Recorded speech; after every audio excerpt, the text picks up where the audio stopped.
Salut les peintouilleurs, bienvenue dans cette nouvelle vidéo de peinture pendant laquelle on va peindre du rose.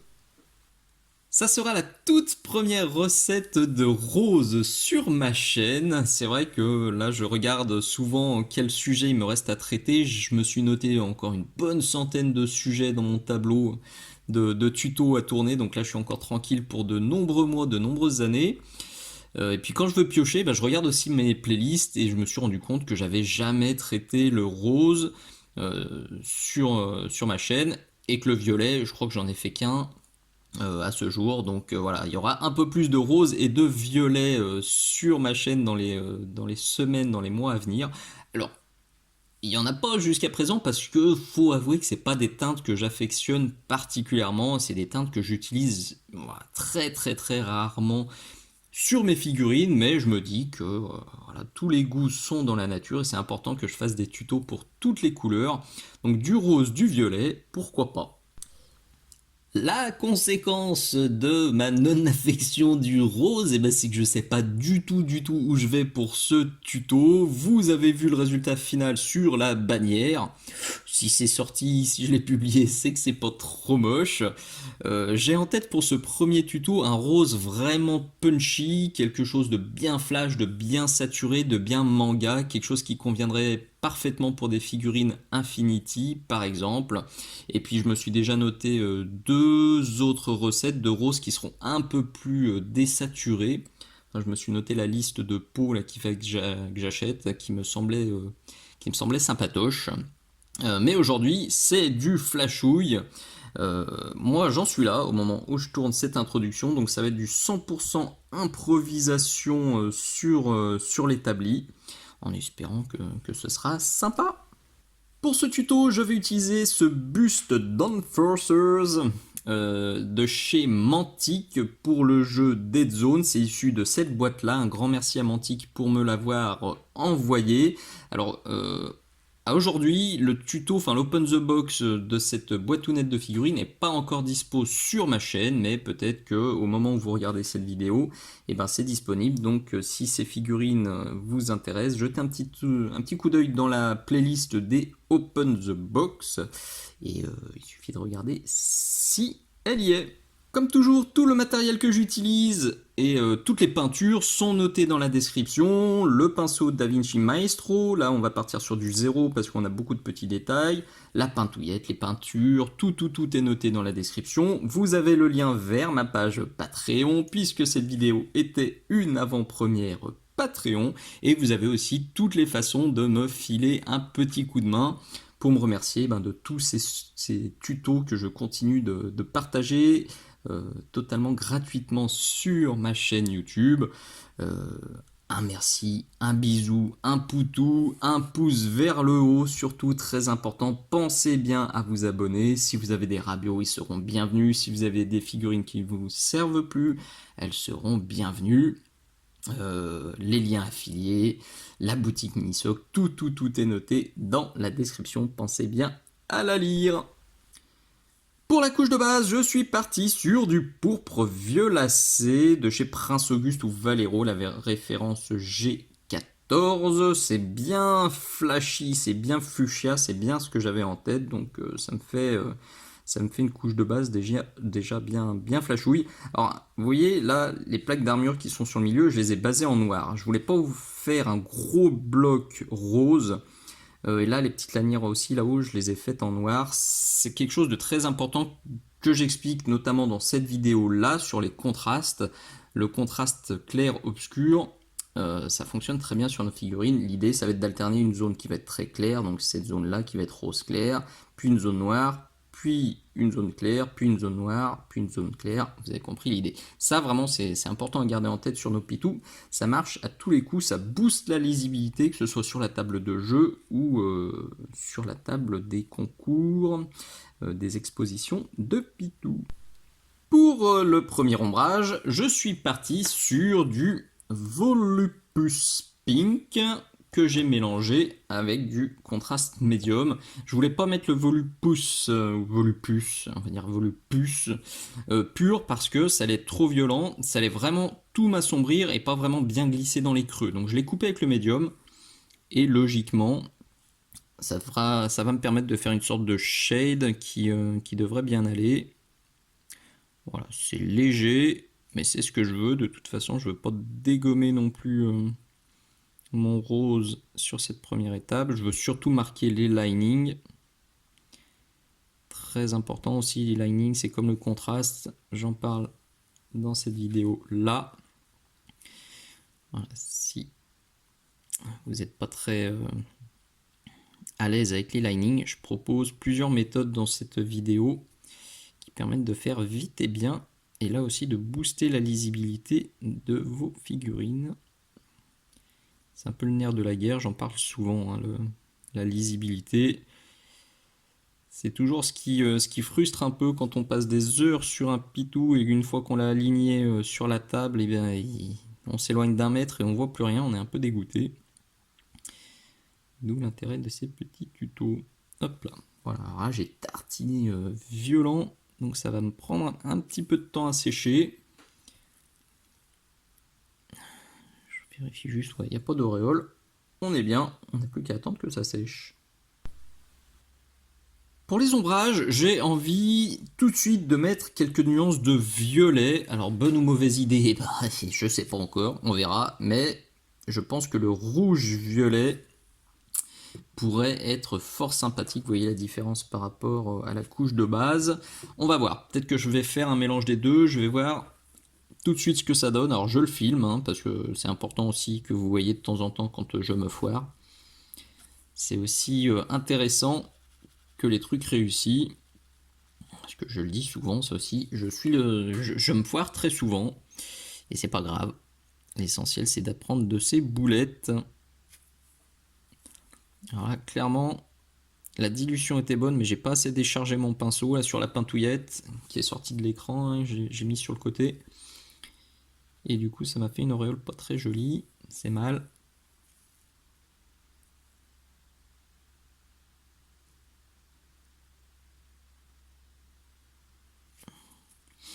Là, le mouvement du pinceau est vraiment très important. Et je viens accumuler mes pigments foncés sur le bas de la plaque pectorale. Je pense qu'on va se concentrer là-dessus.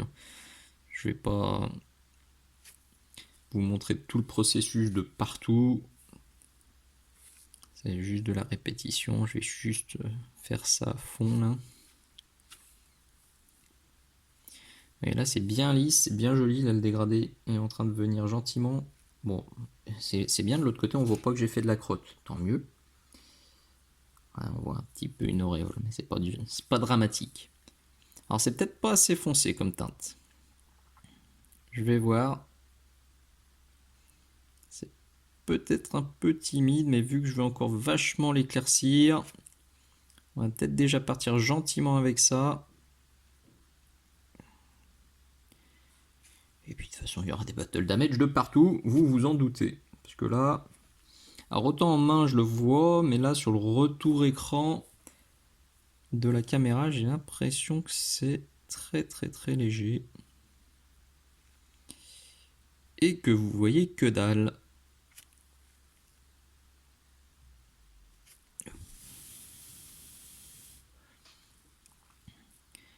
Ouais, on voit la différence surtout entre vous voyez, cette zone là que j'ai déjà commencé à ombrer, et là on voit les petits reflets violacés, on voit les ombres qui apparaissent, alors que sur le bas ici il y a que dalle. Donc je vais faire les petites plaques du bas gentiment, je vais renforcer un petit peu vers le haut et puis on verra si on en rajoute ou pas.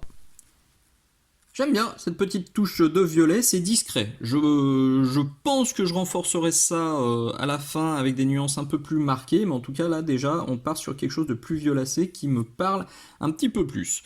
Avant de bidouiller peut-être encore les ombres, je vais commencer à rééclaircir en repartant sur mon pourpre violacé qui est là sur la palette. Très important. Je le répète souvent, ça aussi, avant de vous acharner, enfin ne vous acharnez pas sur les ombrages, parce que souvent on ombre, et on se rend compte qu'on est allé trop loin. Donc si vous avez un doute, avant d'ombrer encore plus, commencez à éclaircir, et comme ça vous pourrez voir jusqu'où il faut aller, et le rendu final exact. Là, je vais faire exactement le mouvement inverse. Ça aussi, c'est un truc que je présente largement dans ce tuto-là. Sur décharge, dilution, tirage, poussage de peinture.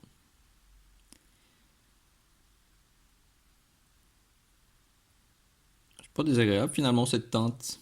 C'est vrai que j'ai parlé d'Infinity dès le début, mais pour des sœurs de bataille ou pour des Eldar, pourquoi pas, ou des Eldar noirs, ça pourrait être fort sympatoche comme couleur.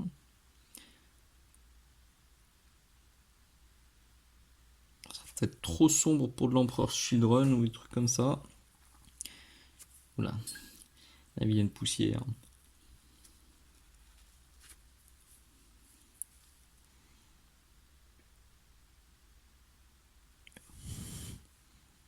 Oui, c'est vraiment glacis, successif, traditionnel. C'est juste un jeu de patience et de couches qu'on réduit, de pigments qu'on vient accumuler.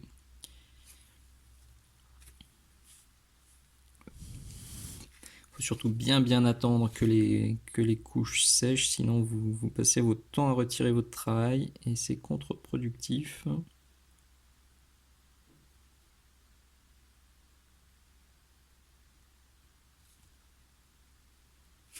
Bon, je vais assez rapidement taper sur du plus clair parce que là, c'est quand même.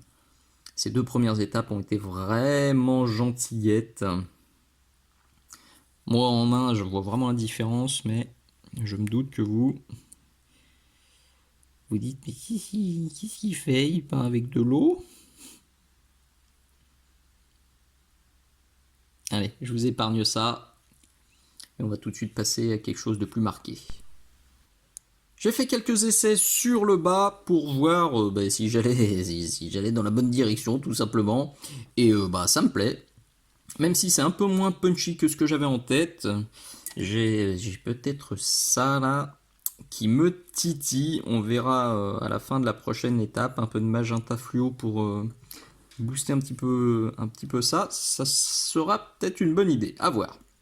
En tout cas, donc pour faire ça en bas, j'ai sorti du rose pieuvre, le G13.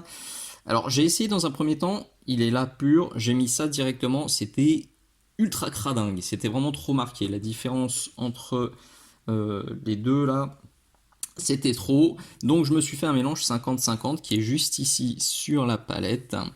Et c'est ça que j'ai utilisé donc pour me faire des petits linings sur le haut de toutes les plaques. Dans un premier temps, je le pose gentiment sur le haut. Hop, alors là je vais le diluer un peu plus. Donc, je le pose en haut. Je décharge sur ma pintouillette. Et je viens faire ça. Je viens étirer, je viens étaler ma zone un peu plus largement. Là je rince mon pinceau, je vais faire ça 2-3 fois.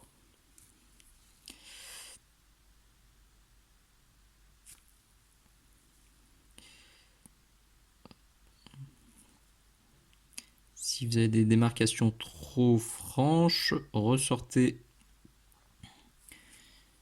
le pourpre violacé là, qui est là sur la palette.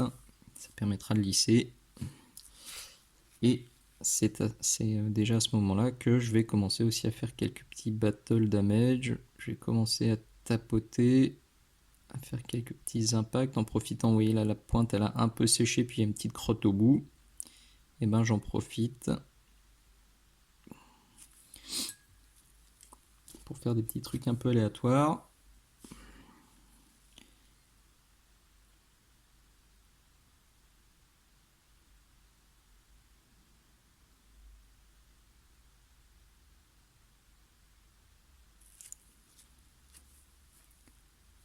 Et puis le processus va être le même de ce côté-là, hein, tout simplement. Alors, vous voyez là, il y a une démarcation qui est vraiment pas belle. On la voit bien. Ici, ben, je reprends juste le pourpre violacé.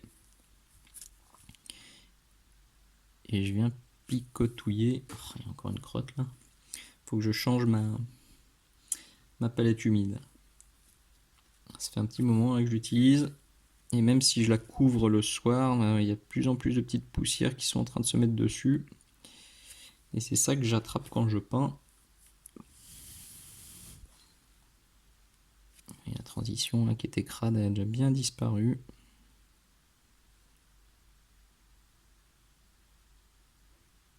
Hop, je donne un peu de texture.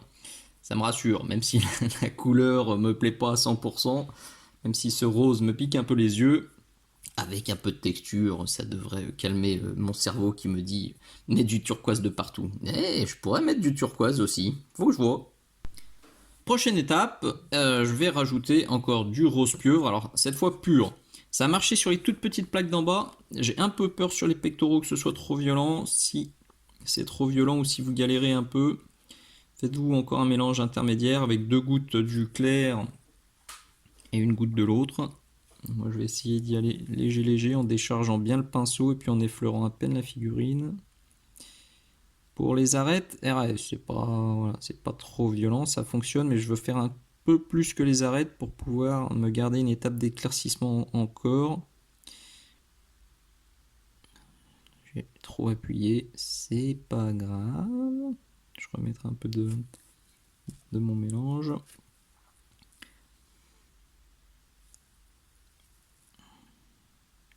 Et là, je veux juste faire un peu plus large, donc je passe quelques petits glacis très légers. Là, j'appuie à peine, à peine, à peine pour déposer un tout petit peu de peinture, comme si j'avais un aérographe. Par contre, allez, vas-y pour les Battle Damage. Quick. Quick. Quick. Quick. Quick.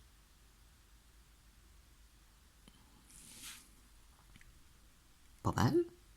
Allez, je fais l'autre côté. Le résultat est plutôt chouette. Franchement, ça prend une tournure sympatoche. Je vais quand même rajouter un peu de ça parce que voilà, il me fait de l'œil depuis le début du tuto. Et là, c'est quand même en train de virer un peu trop fuchsia, un peu trop violet à mon goût, enfin en tout cas par rapport à ce que j'avais en tête. Mais je vais pas insister non plus. Voilà, la teinte elle est jolie, je referai un autre tuto peut-être plus, encore plus rose. Et là je vais quand même déjà rajouter un peu de ça. Alors en mode ultra, ultra, ultra dilué. Là on est vraiment limite sur de l'eau de rinçage que je vais passer en glacis. Alors je suis convaincu que le violet dans les ombres du rose, c'est un must-have. Peut-être que j'ai un peu trop forcé. Hop là.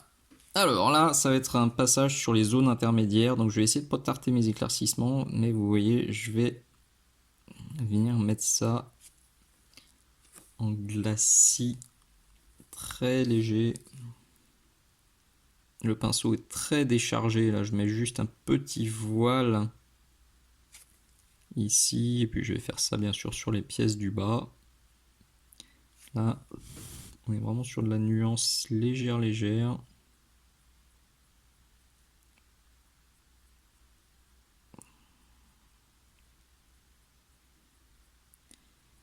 Ça va redonner un petit côté plus rose que j'avais un peu perdu. Voilà, c'est beaucoup mieux. Ah là oui, là je dis oui. J'ai hésité, et ben j'ai bien fait. Cool. Sur les pecs, ça rend nickel. Oui, vraiment, on voit bien la différence entre les pecs qui sont beaucoup plus roses et le bas qui est beaucoup plus violacé. Donc je mets ça aussi en bas et on pourra rééclaircir encore un coup. Pour les ultimes éclaircissements, je pars sur du off-white. Ça, c'est un must-have que je vous présente dans tous mes tutos quasiment. J'utilise très très très très rarement du blanc pour mes éclaircissements. C'est toujours soit du off-white, soit de l'ivoire, soit du dectane.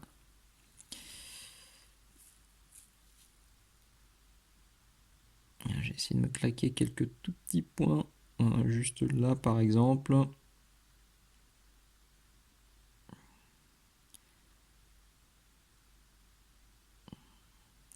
Là, hop. Ce petit battle damage un peu surligné. Oui, pas trop d'infos. Alors, au passage, si vous aimiez enfin si vous préfériez la teinte un peu fuchsia de l'étape d'avant, bien sûr, ne mettez pas le magenta fluo. Moi, ça me plaît bien, parce que c'était plus proche de mon idée initiale, mais c'est pas indispensable du tout.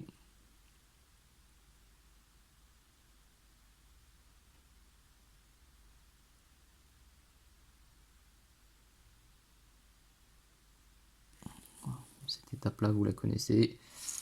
Juste quelques petits points de lumière à claquer, et je pense qu'on sera au bout. Et voilà le résultat final. Franchement, ça me plaît. Contre toute attente. Bon, c'est surtout les battle damage hein, qui me sauvent un peu la mise. Je pense que si c'était rose, tout uniforme et tout lisse, ça serait vraiment pas mon trip. Je serais en PLS sous le bureau. Mais là, non, ça me va. Alors, ça pourrait aussi être affiné encore un petit peu, mais je pense que pour ce tuto, ça suffit. L'important, c'est d'avoir les recettes. Et puis l'important, c'est aussi de vous montrer que de temps en temps, sortir de sa zone de confort, et ben ça fait du bien, ça permet de trouver des nouvelles recettes, hein, des nouveaux tips qui seront réutilisables sur d'autres pitous. J'espère vraiment que cette nouvelle vidéo vous plaira, qu'elle vous sera utile, que vous oserez mettre un petit peu de rose dans votre vie et sur vos figurines. Alors peut-être pas pour des armures complètes, mais pour des petits détails, pour des zones qui attire le regard pour des points focaux, ça peut être une chouette recette. Bon, et je le redis, hein, pour de l'Eldar, pour de l'elfe, pour de la sœur de bataille, par exemple, eh ben, je suis convaincu que cette recette ferait des merveilles. Pensez, je le redis, à vous abonner s'il vous plaît. Pensez bien à liker toutes les vidéos qui vous plaisent, à les commenter de temps en temps pour mettre un petit merci. Et pensez surtout à parler de ma chaîne YouTube et de mon Patreon le plus largement possible. C'est vraiment le bouche à oreille qui permet à tout cela de perdurer. Merci d'être allé jusqu'au bout. Je vous dis à très bientôt. Ciao, ciao.